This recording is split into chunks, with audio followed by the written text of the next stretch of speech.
నమస్తే. ఆంధ్రప్రదేశ్‌లో తెలుగుదేశం పార్టీ ఆధ్వర్యంలో ప్రభుత్వం రావాలని కోరుకున్న ప్రముఖులు తెలుగుదేశం పార్టీ అధికారంలోకొస్తే అమరావతి పూర్తవుతుంది. అమరావతి బాగుపడుతుంది. ఒకటే రాజధానిగా ఉంటుందని భావించిన వాళ్ళు ఆంధ్రప్రదేశ్ భారీగా నష్టపోయింది. అప్పుల పాలైపోయింది.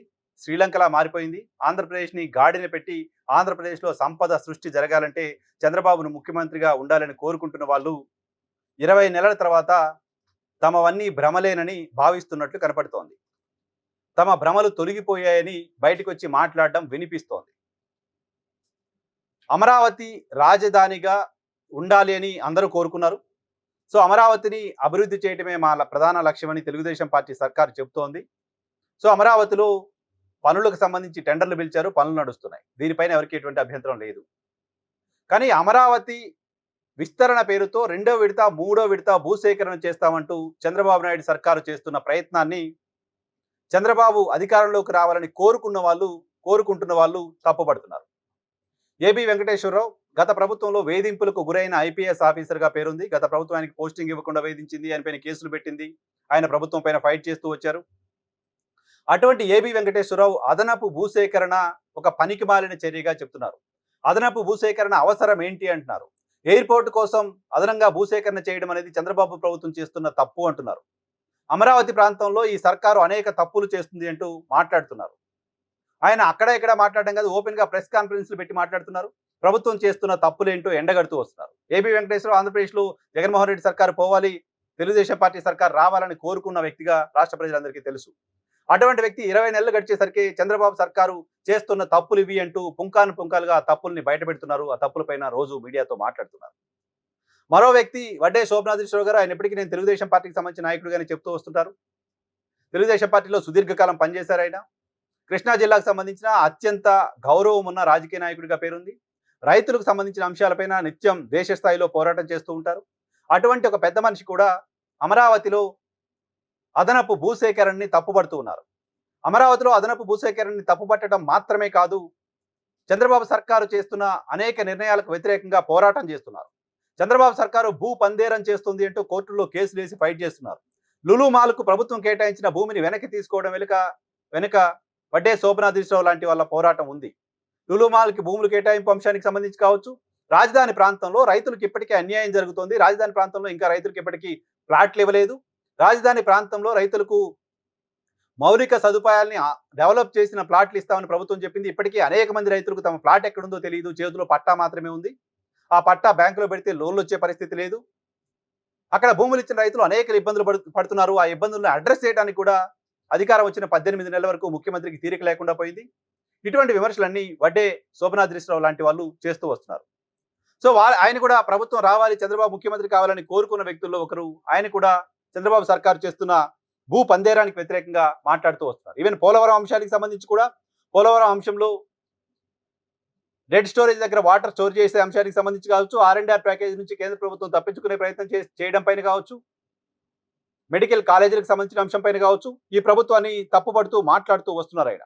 సో వడ్డే శోభనాద్రీశ్వరరావు మాత్రమే కాదు, అనేక మంది ఈ ప్రభుత్వం అధికారంలోకి రావాలని కోరుకున్న నాయకుల్లో చాలా మంది ప్రస్తుతం అదే పనిలో ఉన్నారు. ప్రభుత్వం చేస్తున్న తప్పుల్ని నిత్యం ఎండగడుతూ వస్తున్నారు.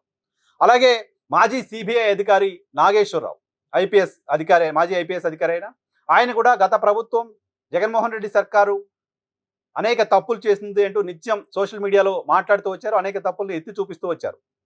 ఆయన కూడా ప్రస్తుతం చంద్రబాబు నాయుడు సర్కారు తీసుకుంటున్న నిర్ణయాలని వ్యతిరేకిస్తూ వస్తున్నారు. అనేక నిర్ణయాలు తప్పు నిర్ణయాలంటూ ఎత్తి చూపుతూ వస్తున్నారు.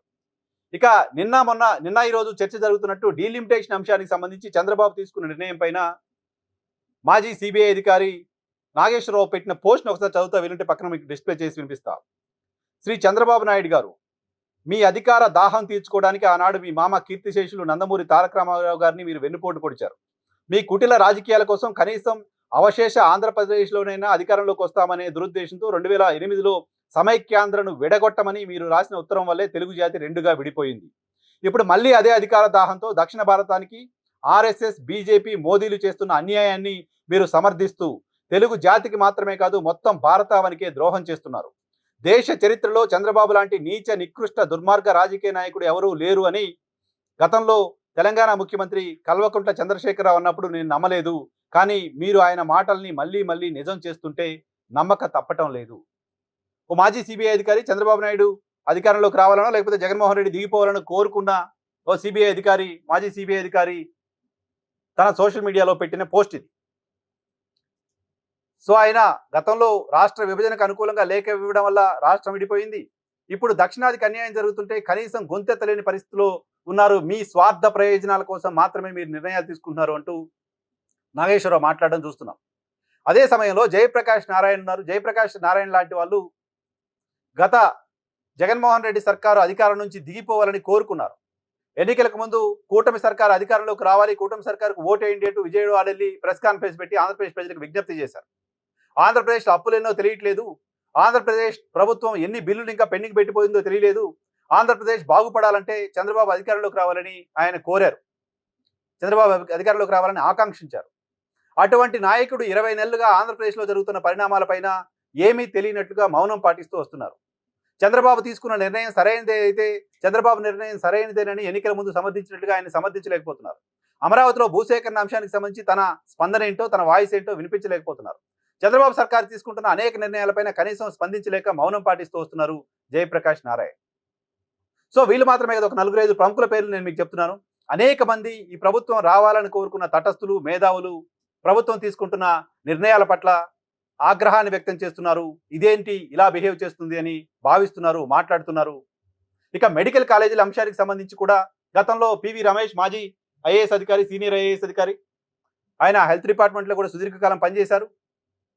జగన్మోహన్ రెడ్డి సర్కార్ హయాంలో కీలకంగా పనిచేశారు. ఆయన రిటైర్ అయిన తర్వాత జగన్మోహన్ రెడ్డి సర్కారు తీసుకున్న కొన్ని నిర్ణయాలను తప్పుపడుతూ వచ్చారు. ఆయన కూడా చంద్రబాబు సర్కారు రావాలనే ఆకాంక్షను వెలుబుచ్చుతూ వచ్చారు. అటువంటి పివి రమేష్ కూడా మెడికల్ కాలేజీల అంశానికి సంబంధించి చంద్రబాబు సర్కారు తీసుకున్న నిర్ణయాన్ని తప్పుపడుతూ వచ్చారు. చంద్రబాబు సర్కారు మెడికల్ కాలేజీని ప్రైవేటు వాళ్ళకు పీపీపీ మోడల్లో ఇవ్వడం సరైనది కాదు అని రాష్ట్ర వ్యాప్తంగా తిరిగి సెమినార్లు, రౌండ్ టేబుల్ మీటింగ్లో పార్టిసిపేట్ చేశారు.